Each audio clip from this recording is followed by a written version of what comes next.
Tonight, 60% of third graders in Tennessee face the possibility of repeating that grade. The State Department of Education released statewide average scores for third graders. Take a look. On the English portion of the TCAP, just 2 out of every 5 students met or exceeded expectations this year. The state is calling this a historic gain of more than 4% in an increase for students scoring proficiency this year compared to last. In Knox County, almost 35% of third graders failed to pass the test. In Cocke County, the failure rate jumps for third graders to 72%. We are still waiting from scores and other districts.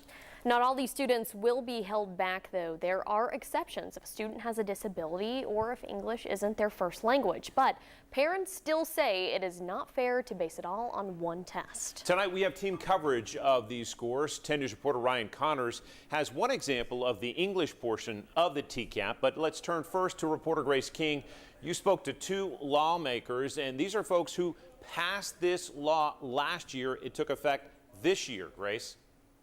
Well, John, it's important to note that not both of them voted in favor of that bill, but it did just take effect. And Republican leaders say the scores released today show their literacy strategy is working. But Democrats like State Representative Gloria Johnson fear this new retention law will harm students instead.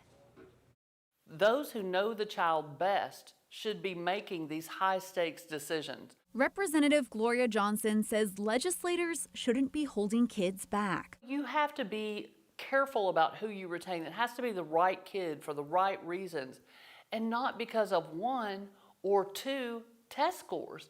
Anyone can take the test again. If they score at or above grade level, they can pass into 4th, just like the kids who scored high enough the first time. Students who scored approaching proficiency can also opt to appeal the decision, attend summer school, or partner with the tutor for the entirety of 4th grade. Students who scored below proficiency would have to enroll in summer school and 4th grade tutoring. If they don't do well by the end of the 3rd grade, that can even be reflected years forward. Senator Richard Briggs says he believes in the bill's intent. If we identify a child that has a reading difficulty, we have to do something to fix it. His one hesitation is the timing. We know that there were learning setbacks because of COVID. I wish we could have put this off a year or maybe even 2 years to give them a chance to catch up. Johnson, however, says a retention bill like this will never be okay. I will do everything in my power to repeal this, and I will also have the power of hundreds of thousands of Tennessee parents who are furious. Now, as you mentioned before, there are some exceptions to this bill, but we don't know how many qualify under those exceptions. We've been asking that question, and we will let you know when we find out. Thank you, Grace.